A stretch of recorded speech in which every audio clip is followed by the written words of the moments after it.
Que belo hino a gente acabou de escutar. Deus seja louvado pelo Coral Ângelos. E nós temos a oportunidade agora de levantarmos nossas vozes e cantar ao nosso Senhor. Vamos cantar o hino de número 333. Hoje é o dia que nós vamos levar essa mensagem ao mundo. Nós temos um dever de proclamar que Jesus está voltando. Então te convido a cantar esse hino com bastante força.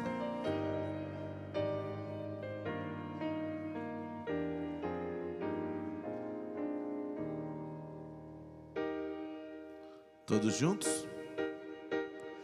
Há um dever que Deus nos confiou, ir anunciar Jesus ao pecador,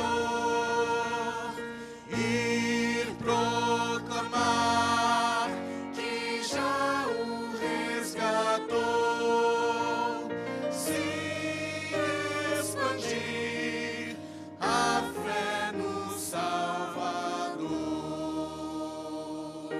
Não devemos demorar. Cantemos. Não demoreis, o fim se aproximou. Já brilha o céu, louvor da redenção. Já o infeliz que o mal escravizou.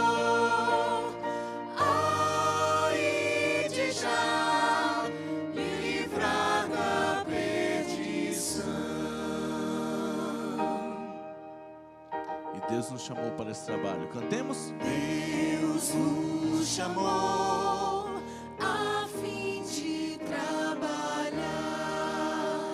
Sim, é Jesus o nosso capitão. Graça e perdão deveis anunciar. Quem for fiel será o galardão. Nós temos o dever de levar essa mensagem ao mundo. Quero te convidar a ficar em pé para cantar esse próximo hino. Ainda nesse espírito de missão que nós temos, vamos cantar que nós vamos levar essa mensagem ao mundo. Hino de número 327, mensagem ao mundo. Cantemos. Vamos dar a mensagem ao mundo, proclamar a história da cruz, história de amor e graça, história de paz e luz, história de paz e luz. Todos bem fortes? Pois Jesus, nosso Rei, em breve voltará, Rei dos Reis, Senhor.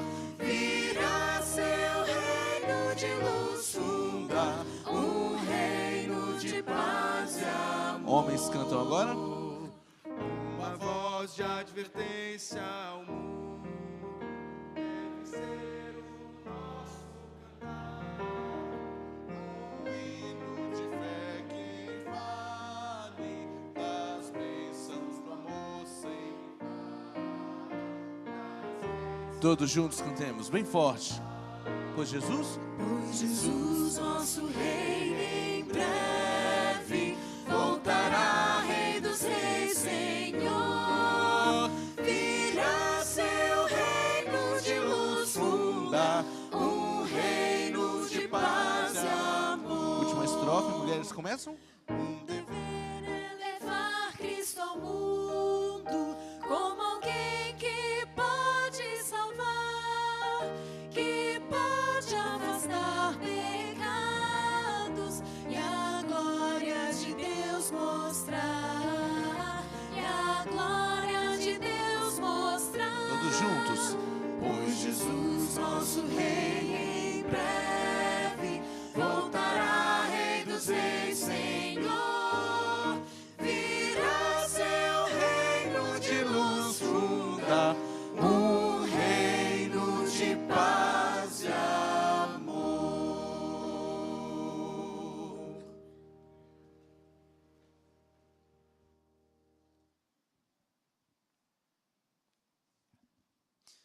Querido Pai que estás nos céus, te louvamos, Senhor, pela oportunidade de estarmos aqui na Tua casa de oração.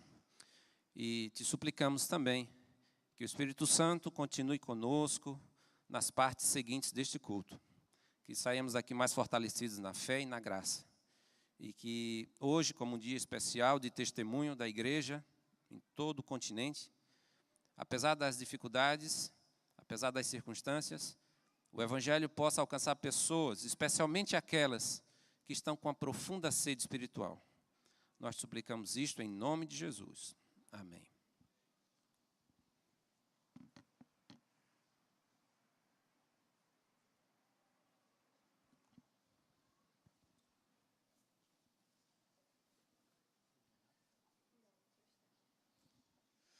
Muito bem, nós estamos alegres nesta manhã pela linda decisão tomada pela Nicole de voltar aos braços de Jesus. Posso ouvir um amém da igreja?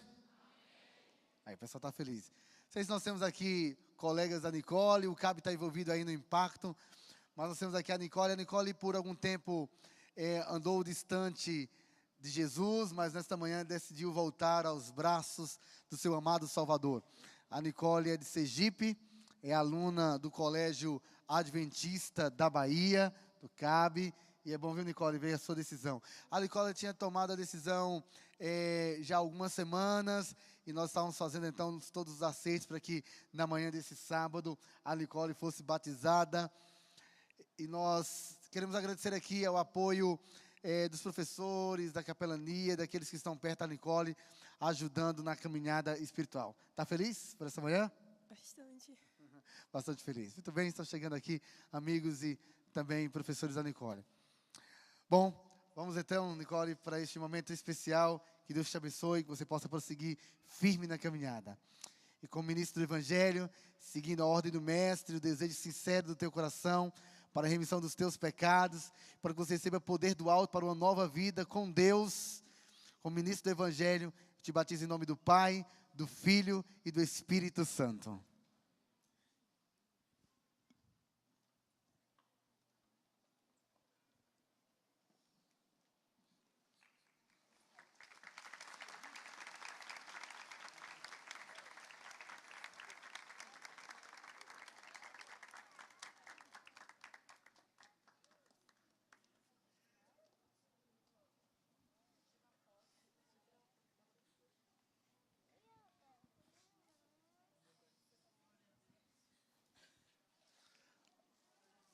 A Tassi está entregando aqui o material para continuar o crescimento da Nicole nos passos de Jesus.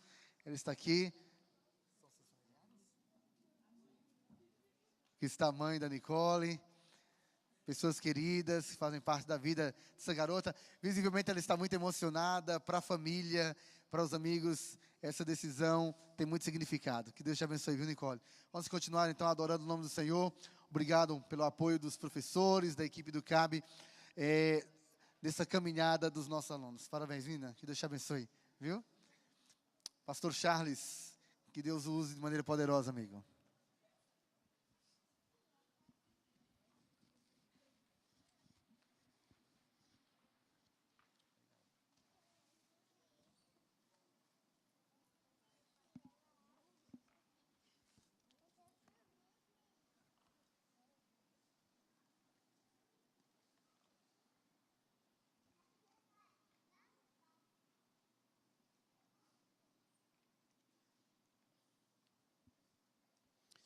Quero desejar a todos os irmãos, irmãs e amigos aqui presentes que a graça de Deus esteja com todos nós. Eu quero, antes de começar a pregar, fazer uma alusão rápida e, ao mesmo tempo, um pedido de oração por nossos irmãos ali no Peru. Nós ficamos sabendo, acho que o pastor também está sabendo, né? Obviamente, houve um acidente automobilístico envolvendo alguns dos nossos irmãos obreiros na missão peruana do Sul, não é isso? E, infelizmente, alguns desses obreiros não resistiram aos ferimentos e vieram a falecer. Outros estão hospitalizados. Tem sido um momento muito difícil.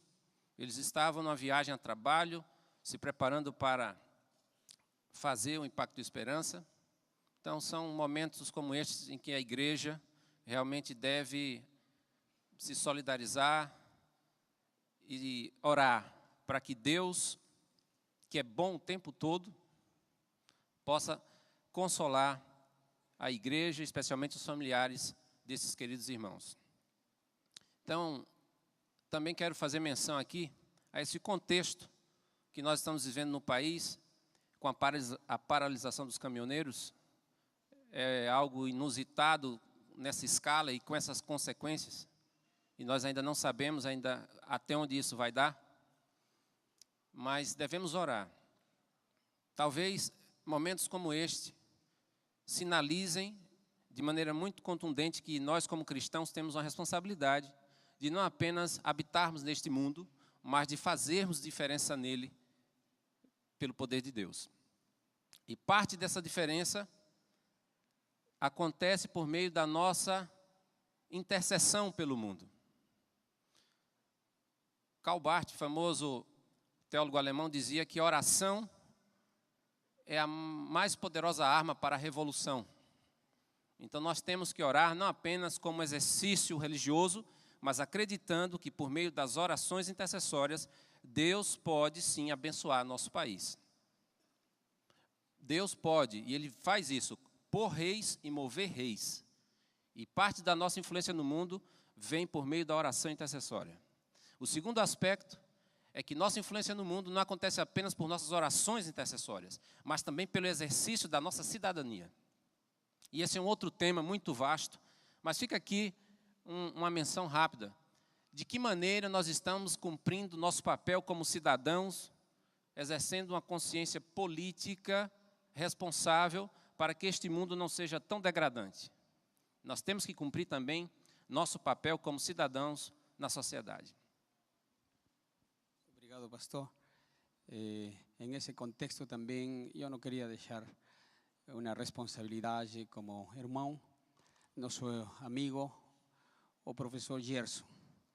O profesor Gerson salió de aquí un día falando, pastor, tengo cáncer, voy a me tratar en otra ciudad.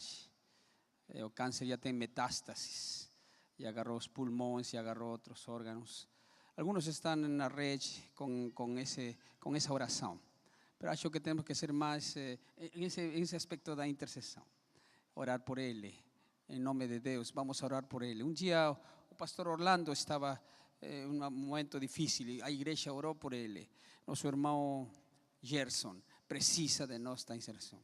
Yo gostaria, pastor, que por eso pasé para él. Orar. Okay. Vamos a orar. Nosso querido Pai, que momento especial que vive o nosso país, e nós oramos para que o Senhor dirija a mente das autoridades, pueda interceder para que a sabedoria do céu pueda ajudar a ele, iluminar uma luz para eles, para que entendam a situação do país, das pessoas que precisam ser ajudadas. Abençoe nossa nação, abençoe o Brasil, para que um país tão grande pueda ainda continuar abrindo-se ao Evangelho e ajudar a outros países no mundo. Oh Senhor, em esta crise, que também a palavra esperança possa ajudar muito. Oramos também em este momento nosso irmão Gerson. Nosso irmão Gerson está doente. Em este momento precisa da oração de todos, o milagre de Deus. Nós acreditamos que Deus pode fazer milagres e nós recorrimos, vamos aos pés de Jesus, do Espírito Santo, para que trabalhe nele, dando forças à família, aos filhos que estão juntos e sofrendo.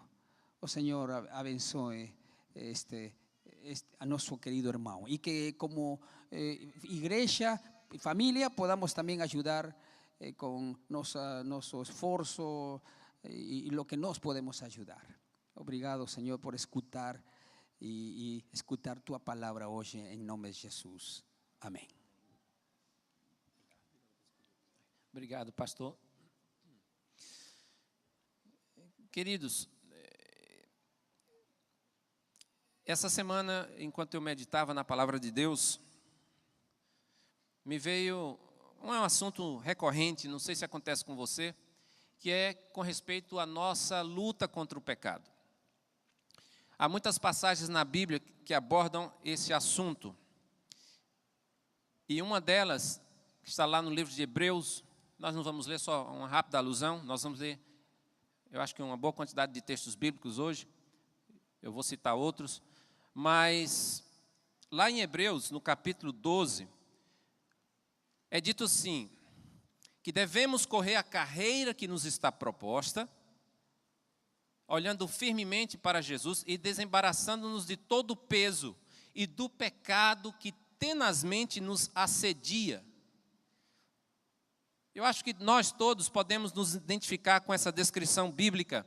O pecado é algo teimoso, é como uma cola, é um grude. Ele tenazmente nos assedia. Quando você acha que se livrou, olha ele de volta. E essa luta contra o pecado, às vezes, cria em muitos de nós um conflito. E alguns já não estão mais em conflito, porque pensam assim, isso é uma batalha perdida. É como enxugar gelo. Não tem como vencer o pecado. E citamos, às vezes, até textos bíblicos que parecem reforçar essa crença de que o pecado é algo inevitável. Que o pecado é um senhor que nos oprime, nos escraviza, que não tem o que fazer, é contar com a misericórdia de Deus e acabou, pronto, sabe? É como se você colocasse um de nós, pessoas comuns, para lutar com um lutador do UFC. Quais são as chances de ganhar? Nenhuma. Mas eu fiquei pensando a respeito deste assunto, porque é um assunto sério. E trago aqui para a sua reflexão a seguinte pergunta: é possível vencer o pecado? É realmente possível? E eu quero já começar respondendo com toda clareza e depois espero, com a ajuda de Deus, mostrar pelas Escrituras a validade da minha resposta. A resposta à pergunta, se é possível vencer o pecado, é sim. Completamente possível vencer o pecado. E é preciso que se diga, pelo poder de Cristo. Mas é possível.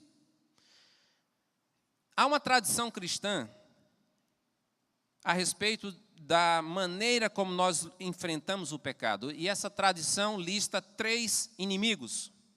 3 inimigos que são, às vezes, representantes do pecado ou personificações do pecado. Esses 3 são o mundo, a carne e o diabo. Existem até alguns livros que têm esse título: o mundo, a carne e o diabo. Esses 3 inimigos buscam nos levar a sermos escravos do pecado. E rapidamente, a Bíblia diz sobre o mundo que ele jaz no maligno, ou ele está sob o controle do maligno. Também é chamado de mundo tenebroso. Sobre a carne, Jesus mesmo disse, para nada presta. É fraca. E nas epístolas paulinas é dito que a carne se inclina para a morte. E o diabo? Está escrito que ele é nosso inimigo, que ele é astuto, ele arma ciladas, e de acordo com Jesus, ele só veio para matar, roubar e destruir. Veja que trio infernal. O mundo, a carne e o diabo. É possível vencer esses 3 inimigos? Sim, louvado seja Deus, é possível. Pelo poder de Cristo, é possível. É possível resistir ao mundo. Veja o que diz a Bíblia. Abra a Bíblia, por favor, comigo, em Romanos 12, versículo 2. Romanos 12. E o versículo 2, um texto também muito conhecido, onde lemos o seguinte, Romanos 12, versículo 2. Vamos considerar, portanto, primeiramente este inimigo chamado mundo. Diz assim a palavra de Deus, Romanos 12, 2. Não se amoldem ao padrão deste mundo, mas transformem-se pela renovação da sua mente, para que sejam capazes de experimentar e comprovar a boa, agradável e perfeita vontade de Deus. Então, primeiramente, a Bíblia diz que nós não devemos nos amoldar ao padrão deste mundo. A palavra mundo é uma palavra que tem, dependendo do contexto, mais de um significado. E isso às vezes também pode ser confuso para algumas pessoas. Quer ver? Está escrito em 1 João, capítulo 2, verso 15, que o seguinte: não ameis o mundo, nem as coisas que há no mundo. Se alguém amar o mundo, o amor do Pai não está nele. Então, claramente, as Escrituras dizem para não amarmos o mundo. Mas aí você, ao se lembrar de João 3,16, que diz o quê? Deus amou o mundo. Ora, como a Bíblia pode proibir algo que o próprio Deus faz? Obviamente, há uma conotação diferente para a mesma palavra em cada uma dessas passagens. Quando a Bíblia diz em João 3,16 que Deus amou o mundo, que tipo de mundo vem à sua mente? As pessoas.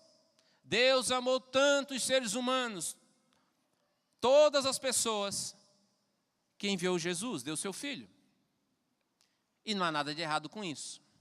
Mas o que é que você pensa quando você então lê o que eu li?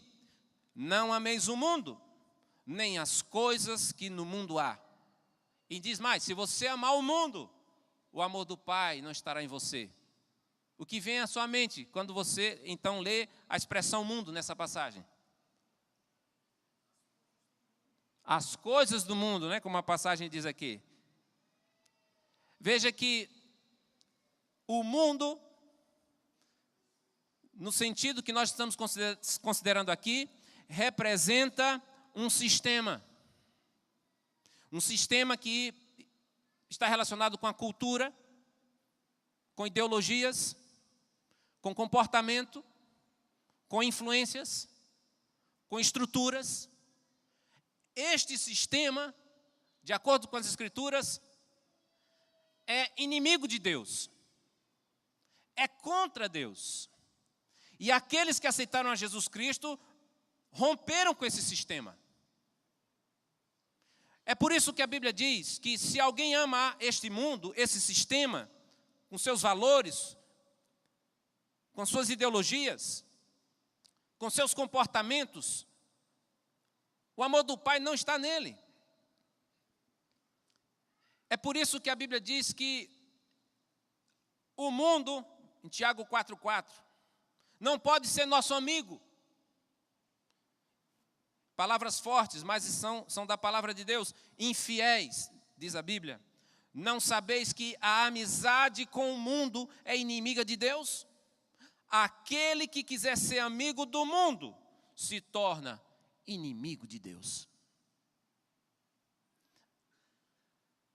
O primeiro inimigo que você e eu temos que vencer pelo poder de Cristo é o mundo. Por isso, lemos: não se amoldem ao padrão deste mundo. Na forma de pensar, na forma de julgar, na forma de se relacionar. Não imite o mundo. E é possível vencer o mundo. Paulo disse em Gálatas 6,14, o mundo está crucificado para mim. Em outras palavras, o mundo está morto para mim. E Jesus foi quem originou essa ideia de que deve haver uma distinção entre nós, filhos de Deus, e o mundo. Orando ao seu Pai, em João 17, verso 14 e 15, ele disse: eles não são do mundo, como também eu não sou. Não peço que os tire do mundo, mas que os livre do mal. E aqui há um aspecto que precisa ser colocado de maneira muito equilibrada. Muitas pessoas zelosas, entendendo essa recomendação das Escrituras, que temos que nos diferenciar do mundo, que não devemos amar o mundo, vivem vidas cristãs desequilibradas, como nós costumamos chamar, fanáticas. E começam a associar que mundo é qualquer coisa que não esteja dentro das 4 linhas do templo da igreja. Mundo é qualquer coisa que não esteja permeada com a linguagem religiosa. Então, essas pessoas assumem uma certa postura que, à luz das Escrituras, não pode ter aprovação. Por exemplo, pessoas que acham o seguinte: agora eu sou crente em Jesus, eu não sou mais do mundo, então não vou mais para a praia, porque a praia é o mundo. E lá tem muita gente que é do mundo. E eu, como crente, eu não posso ir mais para a praia. Outros pensam assim: eu sou crente, não sou do mundo. Então, os amigos que eu tinha do mundo, eu não tenho mais. Então, só vou me relacionar com crente. Eu só vou ter amigo crente, porque eu não sou do mundo.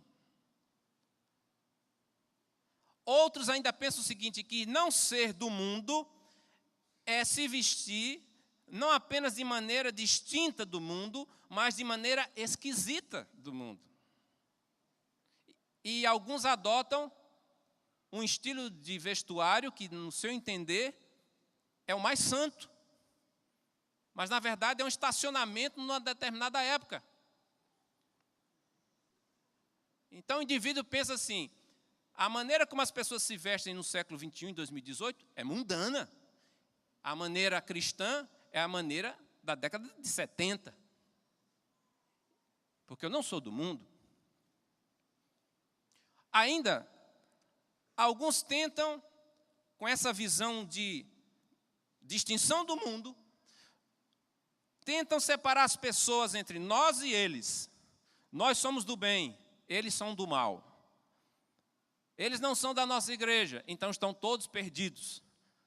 Nós conhecemos a verdade, eles estão na mentira. É muito fácil, aparentemente, levar a vida assim, preto e branco, marcos de fronteira. Mas a vida, e a vida em Cristo, é muito mais desafiadora e complexa do que você possa imaginar. Aliás, eu acho que alguns já devem ter percebido isso. Nós, primeiramente, não devemos confundir distinção do mundo com preconceito com o mundo. Não podemos entender essa distinção como isolacionismo. Alguns no passado, historicamente, tentaram preservar sua santidade vivendo longe do mundo. E nós temos que ter um certo respeito por essas pessoas.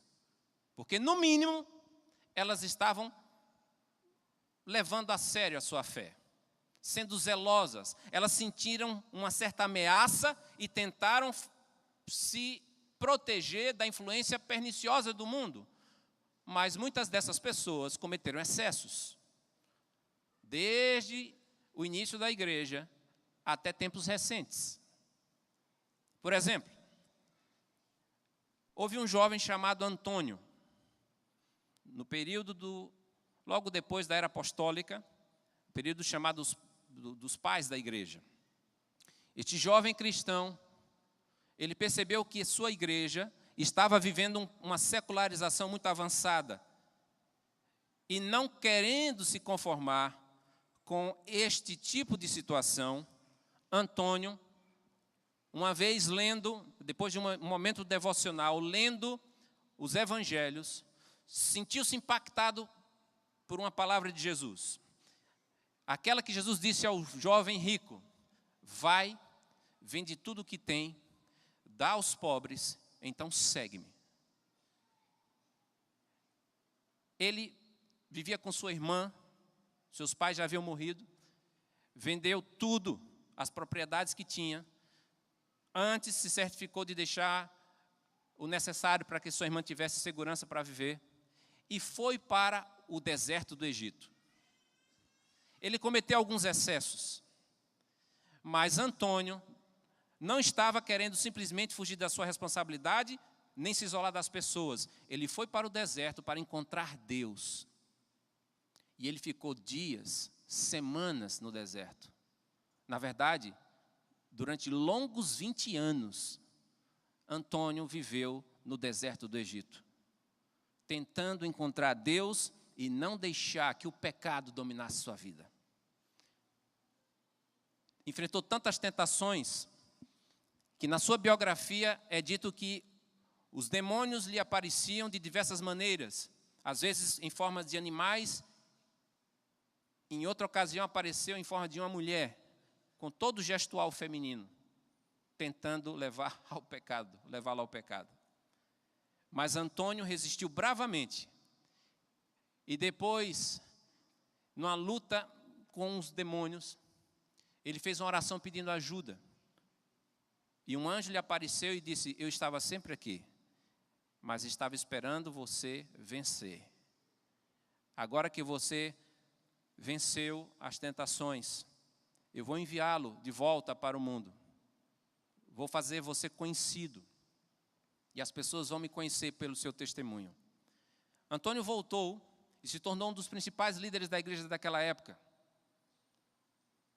E longe de ser uma pessoa fanática, ele era conhecido por serenidade, coerência e testemunho poderoso de uma vida cristã alinhada com a vontade de Deus. Ele passou a ser conhecido também pelo dom de expulsar demônios. Eu estou falando de alguém que talvez você já tenha ouvido falar, Santo Antão, mais famoso, popularmente conhecido como Santo Antão. Foi um jovem cristão que no passado, por levar a sério sua fé, não quis ser diluído pelo mundo. É óbvio que nós não temos que fazer exatamente como ele fez. Nós fomos chamados a nos misturarmos com as pessoas, mas não a nos diluirmos com as pessoas. E cabe aqui 2 pontos que eu quero falar rapidamente. Primeiro, nem todo elemento da cultura é pecaminoso. E alguns cristãos radicalizam. Se não for da igreja o livro, não presta. Se não falar de Jesus, não presta. É a maneira equivocada de pensar. Nem todo elemento da cultura deve ser descartado. Há elementos que precisam ser respeitados e até celebrados. Não dá para viver de maneira assim tão simplista. Agora, o outro aspecto, no nosso relacionamento com o mundo, com tudo que ele traz de ameaçador, temos que verificar o quão preparado nós estamos para interagir com o mundo. E cada um deve ter esse autoconhecimento. No livro Parábola de Jesus, Ellen White diz que nós temos que nos relacionar com os que não são crentes, mas temos que influenciar e não sermos influenciados. E ela, mesmo para aqueles que estão preparados, ela diz que depois de algum tempo em convivência com este ambiente pesado, nós temos que nos retirar de vez em quando para respirar uma atmosfera mais leve. Senão você não aguenta. Você deve interagir num ambiente que pode até ser nos primeiros momentos pesado. Pesado em que sentido? O vocabulário é chulo, as ideologias são contrárias à palavra de Deus, os comportamentos não são decentes. Mas se você fizer isso, você tem que ter muita prudência. É tipo alguém que vai salvar outra pessoa numa casa em chamas. Não pode demorar muito, tem que ser estratégico.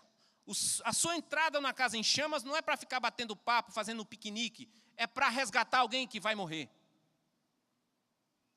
E alguns não estão preparados para fazer esse tipo de interação. Então, é melhor você não ir. Alguns jovens evangélicos tentaram evangelizar pessoas no carnaval. O que é que você diz? Um absurdo. Outros, que massa. Eu digo, depende, primeiro, da motivação, segundo, do preparo. Depende da motivação que os levou àquele ambiente pesado. Segundo, depende do preparo espiritual deles, se eles realmente estariam prontos para resistir àquela pressão. Porque alguns vão falar de Jesus aqui, na micareta. Temos que ir onde o povo está. Só que de repente já está pulando igual todo mundo. Era melhor não ter ido. Queriam evangelizar, foram evangelizados. Mas no que diz respeito à nossa luta, não temos como ignorar que o mundo precisa ser vencido no poder de Deus. Vencido naquilo que às vezes parece coisas pequenas. Eu vou citar um texto aqui do Espírito de Profecia, que fala a respeito de um aspecto, não é tudo, obviamente, como essa luta pode se manifestar. Diz aqui Ellen White: muitos se trajam à maneira do mundo, a fim de gozar de influência sobre os incrédulos. Cometem, porém, lamentável erro. Caso desejem ter real e salvadora influência, vivam segundo sua profissão de fé. Mostrem essa fé por suas obras de justiça e tornem distinta a diferença entre o cristão e o mundano. As palavras, a maneira de vestir, as ações devem falar em favor de Deus. Então, difundir-se-á sobre os que os rodeiam uma santa influência, e mesmo os descrentes conhecerão, vendo-os, que eles têm estado com Jesus. Eu acho aqui fantástico. Observe que ela está falando a partir do vestuário. Mas não é só vestuário, pode ser qualquer coisa. A maneira como eu lido com o dinheiro, a maneira como ela fala aqui, as minhas ações, minhas palavras. Tem que haver uma distinção.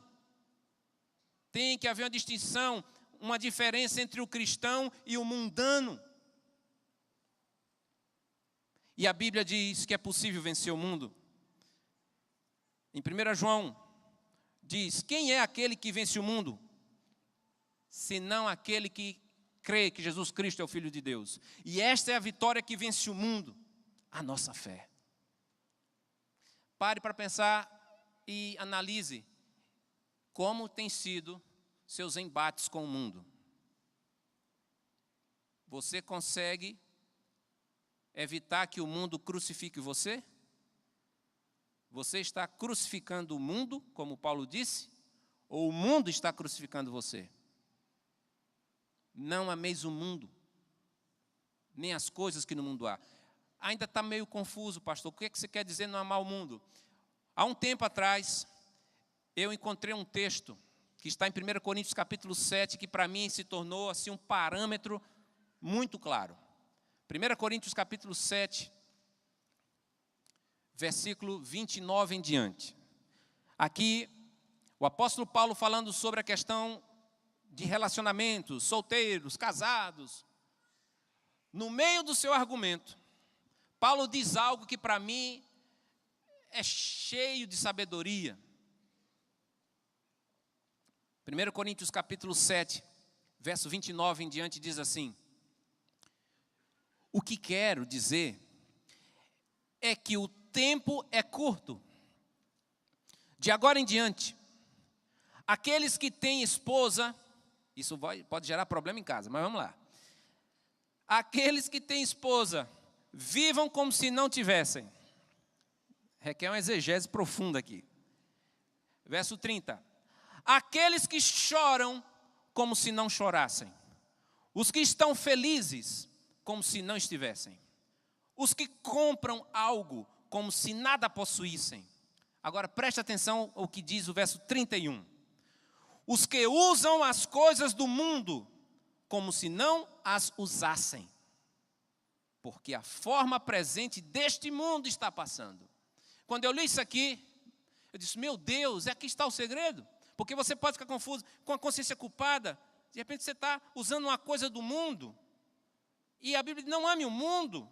E agora, eu uso ou não uso a coisa do mundo? Primeiro, se for uma coisa decente, pode usar. Mas mesmo sendo uma coisa neutra, aparentemente, cuidado. Pois a Bíblia está advertindo a cada um de nós para usarmos como se não usássemos. Vamos citar aqui rapidinho a trindade do mundo: móveis, imóveis e automóveis. Há algum pecado em você ter móveis bons? Nenhum. Há algum erro em você ter casas, terrenos? Nenhum. Automóveis do ano? Nenhum. Mas a Bíblia está dizendo, essas coisas são do mundo. Ou você pensa que vai levar sua Mercedes-Benz lá para a Nova Terra? Não, não vai. Você não vai levar a sua casa. Essas coisas vão passar. Aliás, alguém disse, deveríamos mentalmente ver selos em cada coisa que temos, com o seguinte dizer, preparado para o fogo. Preparado para o fogo. Talvez isso nos ajudasse a cumprir o que a Bíblia está dizendo, como se não usasse. Tenha o carro, mas tenha como se você não tivesse. O que é isso, pastor? Você está me entendendo? Se você tiver qualquer objeto, estou falando do carro, mas pode ser bicicleta, pode ser o iPhone, pode ser qualquer outro objeto. Se você tiver algo e aquilo lhe fascinar, aquilo se tornar um objeto de veneração, de adoração, em vez de você estar segurando aquilo que está te segurando, isso pode te levar à queda. Não se apegue, em outras palavras, a nada deste mundo. Não se apegue nem a relacionamentos que possam ser um obstáculo entre você e Deus. Não se apegue aos seus bens, ao seu conhecimento, aos recursos, porque esse mundo passa. É isso que a Bíblia diz. Agora, e quanto à carne? A Bíblia fala muito sobre ela. E este é um dos pontos mais controversos da teologia a respeito da vida cristã. Eu quero começar citando Romanos 13, 4. Se você quiser acompanhar, Romanos 13, versículo 4. Está escrito, em nada disponhais para a carne com suas concupiscências, ou seja, seus desejos. Em nada. Há um radicalismo aparente aqui, porque você olha, na maioria das vezes não dispõe a nada para a carne, só um pedacinho, mas aqui diz, em nada. E sabe, esse foi o texto que revolucionou a vida de Agostinho, que todos conhecem como Santo Agostinho, um dos mais influentes teólogos da igreja, mas que antes da sua conversão não era conhecido como Santo Agostinho, mas como Agostinho o Devasso. Ele era famoso por sua eloquência, era uma espécie de advogado da época, usava muito de retórica, mas nunca deu importância ao cristianismo, à fé de sua mãe. Vivia nos bordéis, mas uma vez chegando em casa, ele encontrou na casa de sua mãe a Bíblia aberta nesta passagem. Em nada disponhais para a carne, mas revestivos do Senhor Jesus Cristo. Aquilo abalou as estruturas de Agostinho, que foi o começo da sua renúncia ao pecado e a sua conversão a Cristo. Em nada, você e eu não somos obrigados a ceder às inclinações da carne. Pelo contrário, em Romanos 8,4 é dito, não vivemos segundo a carne, mas segundo o Espírito. Ainda em Romanos capítulo 8, verso 9 diz, vocês porém não estão na carne, mas no Espírito. Se de fato o Espírito de Deus habita em vocês, agora olha que coisa séria, e se alguém não tem o Espírito de Cristo, esse tal não é dele. Ligue os pontos. Vamos fazer de maneira inversa. Quem é de Jesus, à luz desse texto? Quem é de Jesus? Quem tem o Espírito Santo. Se não tem, não é de Jesus. Mas eu fui batizado, não interessa. Mas eu sou da 5ª geração de adventistas, não interessa. Mas eu li a Bíblia 10 vezes, não interessa, irmão. Ou você tem, ou eu tenho o Espírito de Cristo, ou eu não sou de Cristo. O vínculo com Jesus Cristo não é por tradição, cultura, herança ou qualquer outra coisa que o valha. O vínculo com Jesus Cristo é pelo Espírito. Agora, continuemos. Quem pertence a Cristo? Quem tem o Espírito de Cristo? E quem tem o Espírito de Cristo? À luz desse texto, quem tem o Espírito de Cristo é quem não vive na carne. O que quer dizer que se eu vivo na carne, eu não sou de Cristo. Poxa, pastor, aí você está forçando a barra.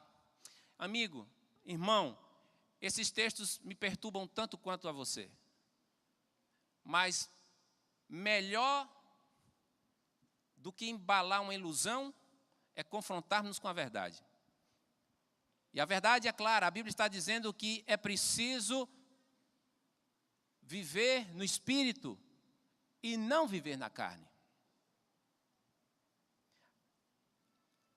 Em Romanos 6,6 diz: sabendo isto,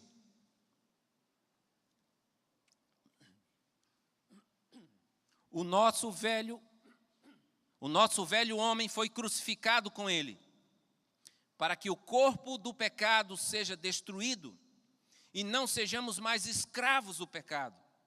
Romanos 6,6. Agora Romanos 8, verso 11 e 12. Assim também vocês considerem-se mortos para o pecado, mas vivos para Deus, em Cristo Jesus. Não reine, portanto, o pecado no corpo mortal de vocês, de maneira que obedeçam às suas paixões. Veja. E ainda, Gálatas 5, 16 e 17. Digo, porém, o seguinte: vivam no Espírito e vocês jamais satisfarão os desejos da carne. Porque a carne luta contra o Espírito e o Espírito luta contra a carne. Porque são opostos entre si, para que vocês não façam o que querem. Quando entrei na igreja, havia uma brincadeira entre os jovens, que muitas vezes se saudavam brincando assim: ei, irmão, sai da carne, irmão. Ei, irmão, sai da carne. Não demorou muito para entender o que eles estavam querendo dizer. Sai da carne. Mas essa é a recomendação realmente da Bíblia. Não viva na carne. Pastor, o que isso quer dizer? Quer dizer que os meus desejos do corpo são pecaminosos? A maioria das pessoas, quando pensam em carne, pensam em sexo. Não sei o que aconteceu na história da igreja, que o sexo ficou com tanta má reputação, que há pessoas que acham que o sexo é consequência da entrada do pecado. Eu conheci um casal que pensava assim. É fato que o pecado afetou inclusive a sexualidade. E aquilo que foi dado como um dom e que foi chamado de santo, tão santo que Deus escolheu marcar seu povo santo no órgão sexual masculino, se tornou símbolo de impureza, símbolo de degradação. Mas a carne, viver na carne, não diz respeito apenas às perversões sexuais. Viver na carne inclui aqueles pecados que nós poderíamos classificar como pecados invisíveis, e que C.S. Lewis chamou de pecados infernais. Não são pecados que colocam seu nome no SPC, não são pecados nem mesmo que podem levar seu nome à comissão da igreja, mas são os que menos oferecem esperança. Que pecados seriam esses? Orgulho. No livro Parábola de Jesus, Ellen White diz isso: é o pecado que menos oferece esperança. Isso é viver na carne. Mas eu não preciso viver na carne. Inveja. Você conhece alguém que já foi disciplinado porque era invejoso? Eu também não. Ou porque foi orgulhoso? Nunca. Até porque nós não lemos o coração, né? nos limitamos a julgar os pecados comportamentais. Mas não nos esqueçamos que, além destes, viver na carne inclui coisas do mundo invisível. E às vezes não tão invisíveis. A Bíblia diz: os que são de Cristo Jesus crucificaram a carne. Há duas palavras em grego para referir-se à carne. Soma, às vezes traduzido por corpo, e sarx. Sarx. Normalmente, a segunda está associada ao aspecto negativo da natureza humana, mas nem sempre. Mas o fato é que a Bíblia está dizendo que é possível, em Cristo Jesus, crucificar esta carne pecaminosa, as inclinações carnais. Sejam elas relacionadas com comportamentos, atitudes, pensamentos, o que seja. Por quê? Porque Cristo nos dá esse poder. Porque se vocês viverem segundo a carne, caminham para a morte. Mas se pelo Espírito mortificarem os feitos do corpo, certamente viverão. Romanos 8, verso 13. Assim, pois, somos devedores.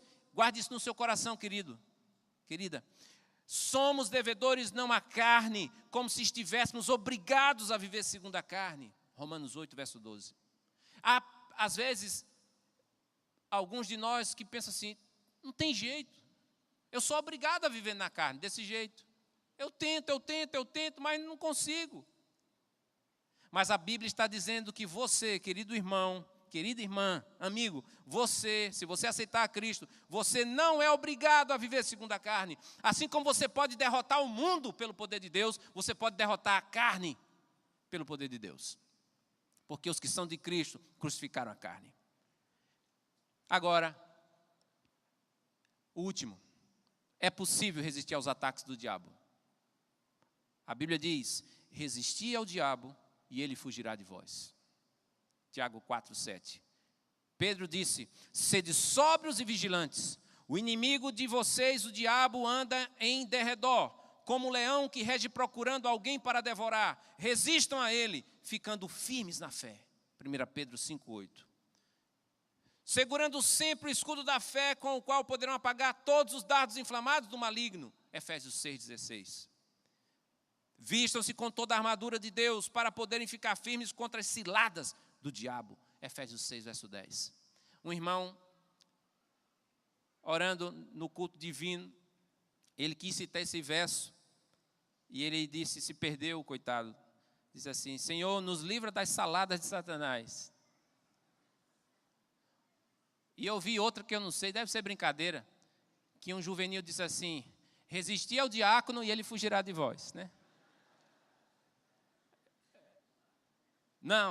Não são as saladas, nem são os diáconos, é o diabo. É possível vencer o diabo pelo poder de Cristo. É possível mandar que as forças do mal fiquem longe de nós e da nossa casa. Mas é preciso nos apegarmos às armas de Deus. A Bíblia diz: por isso, peguem toda a armadura de Deus, para que vocês possam resistir no dia mau e depois de terem vencido tudo, permanecer inabaláveis. Efésios 6, verso 13. Mas para isso, a própria epístola, em capítulo 4, verso 27, diz: não deis lugar ao diabo. Ah, querido, quantas vezes, às vezes a gente dá lugar ao diabo, não? Eu vou, mas não vou beber. Eu vou, mas vou dar só uma olhadinha. Eu vou tocar, mas só até aqui. Quando entrei na igreja também tinha um código de ética a respeito do namoro entre jovens. Não sei se você é dessa época. Eu vi muitos departamentais de jovens assim, era só que chovia. Não sei por que os jovens não estão mais perguntando isso. Mas sentava assim, primeira pergunta: o que é que pode no namoro? Pode beijar? E se beijar, pode demorar quanto tempo? As carícias, até onde vão? E naquela época, não é porque tem mudado, é porque eu não estou ouvindo muito mais. Dizia assim: você que é solteiro, você pode pegar no corpo da sua namorada, do seu namorado, isolando um quadrado. E esse quadrado começava aqui no pescoço e até as extremidades dos ombros. e descia, como se fosse uma caixa, até a altura dos joelhos. Era uma norma de segurança. De fato, a contemporização com o pecado é dar lugar ao diabo.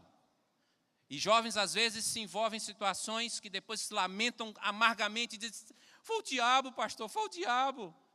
Não põe culpa no diabo para tudo, não, porque tem coisa que o diabo nem estava lá.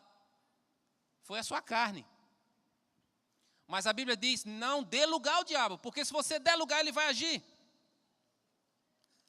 Está escrito: sabemos que todo aquele que é nascido de Deus não vive em pecado, porque quem é nascido de Deus não vive em pecado, porque quem é nascido de Deus guarda a si mesmo. Agora olha que promessa poderosa. E o maligno, o capiroto, o coisa ruim, não pode tocar nele. Não toca. Um menino foi para o acampamento e voltou assustado, sem poder dormir mais em casa. E o pai, pastor, disse: meu filho, o que está acontecendo? Não, pai, é que eu estou com medo. Medo de quê, rapaz? Não é que lá no acampamento, teve um momento lá, nos reuniram em torno da fogueira e começaram a contar a história dos demônios. Que líderes preparados, né? E agora eu só penso aqui que deve ter algum demônio aqui no meu quarto. Então, pai, fica aqui comigo, ore para que os demônios saiam daqui. E o pai teve uma sacada, disse assim: não vou orar para isso não. Como, pai? Não, eu vou orar para Deus te colocar tanta coragem e tanta fé em Cristo que o demônio tenha medo de ficar aqui no seu quarto. Maior é aquele que está em você e em mim do que aquele que está no mundo. Você pode sim resistir ao diabo e ele vai fugir de você. E não você fugir dele. Mas você não pode dar lugar ao diabo. Elimine tudo que você sabe pela palavra de Deus, que Deus não aprova. Dessa forma, Romanos 16, verso 20 diz: Deus, o Deus da paz, em breve esmagará Satanás debaixo dos pés de vocês. Porque você pode, pelo poder de Deus, vencer também o diabo. Pelo poder de Deus, portanto, nós podemos vencer o mundo, podemos vencer a carne e podemos vencer o diabo. Mas sabe, isso só acontece se você e eu nos rendermos. Se reconhecermos perante Deus que nós estamos sem forças e que nossa força não está em nós, mas em Deus. Eu quero chamar o Alexandre, que vai cantar uma música. Enquanto ele estiver cantando, é uma música, não é tão nova, né, Alexandre? É uma oração. A música fala de aprender a amar, mas preste atenção no início dessa música, porque é uma oração de alguém que não consegue vencer por si mesmo. Ouça essa música.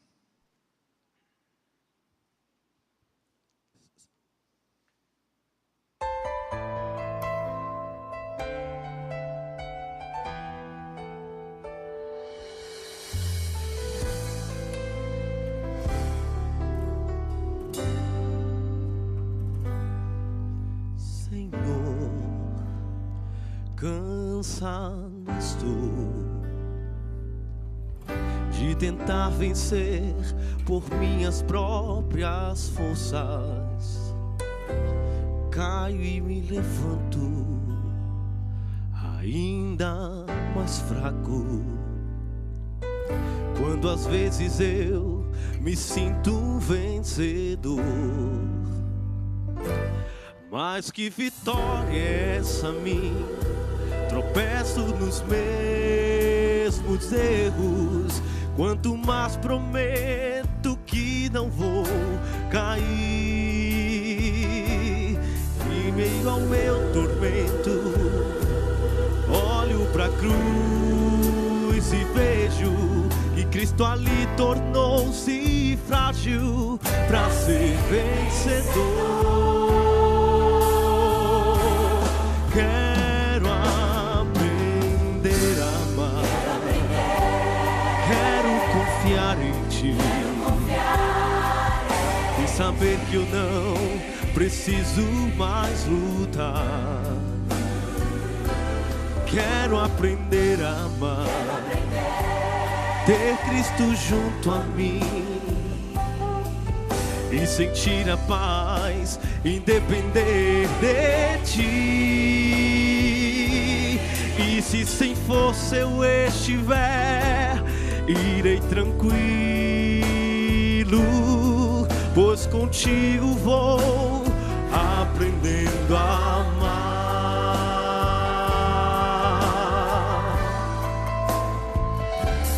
Um dia eu vi que eu deveria vencer,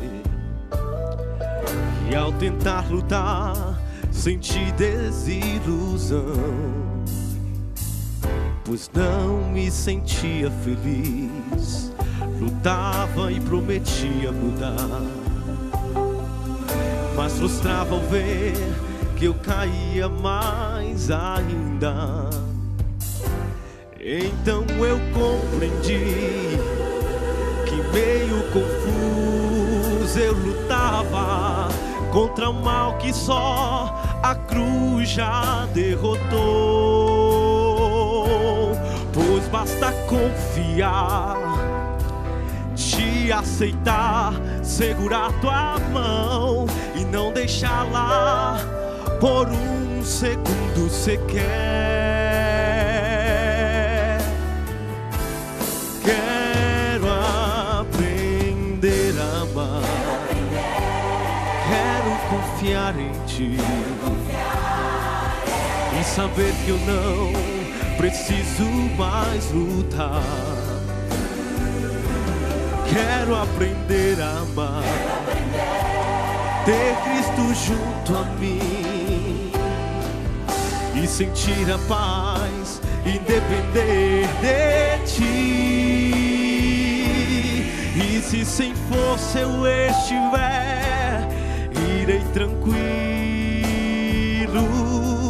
pois contigo vou aprendendo a amar.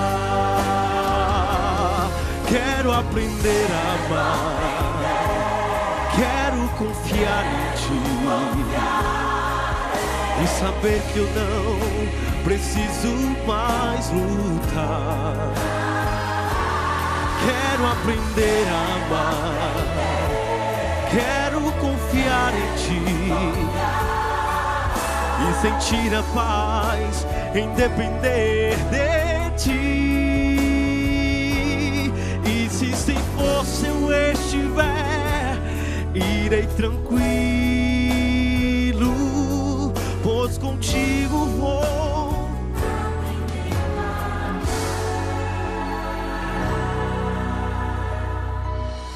Pois contigo vou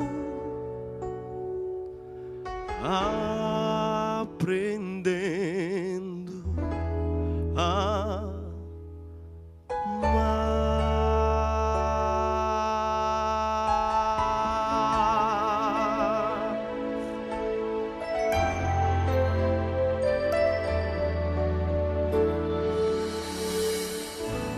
Obrigado, Alexandre. Você se identifica com essa oração cantada? Você se sente sem forças? Você quer aprender a confiar, aprender a amar, para você ser mais do que vencedor em Jesus? Então convido você a colocar-se em pé para orarmos. Pai, todos nós reconhecemos que em Ti está a força e o poder. Nós, de nós mesmos, não temos força alguma, mas cremos nas Tuas promessas. Cremos no poder do Evangelho. Cremos que o Evangelho é mais do que um salvo-conduto, é mais do que uma declaração de perdão. O Evangelho é o Teu poder para a salvação de todo aquele que crê. E nós meditamos agora há pouco sobre a promessa de que nós podemos vencer, sermos mais do que vencedores em Cristo Jesus. Vencermos o mundo que jaz no maligno, vencermos a carne que é fraca, que se inclina para a morte, essa natureza caída. Vencermos, ó Deus, o diabo, que já é um inimigo derrotado. Ó Deus, queremos tomar posse dessa promessa. Alguns aqui já estão vivendo dessa forma para a honra e glória do Teu nome. que eles perseverem e continuem andando humildemente com o Senhor. Obviamente, sabemos que isso não quer dizer uma trajetória retilínea, sem nenhum vacilo, porque nós temos momentos de instabilidade, de imaturidade, mas todas as vezes que isso acontece, não é porque falta poder em ti, ou na tua palavra, ou no Espírito. Todas as vezes que nós vacilamos, caímos, é porque nós tiramos o olhar do Senhor e queremos, ó Deus, ter mais constância, queremos andar contigo em dependência diária, não sermos escravos do pecado, mas vivermos, ó Deus, cheios do Teu Espírito. Ouça a nossa oração, Senhor, fortaleça de maneira especial algum filho ou filha tua que nesta manhã entrou aqui desanimado, desanimada, não acredita mais na própria sinceridade, acha que não tem mais o que fazer, já caiu tantas vezes. Meu Deus, em nome de Jesus Cristo nós oramos, liberta essa pessoa, faz brilhar a luz do Evangelho na mente dele ou dela, Senhor, ressuscita essa pessoa, que ela saia daqui transformada pelo Teu poder. Nós fazemos esta oração em nome de Jesus. Amém.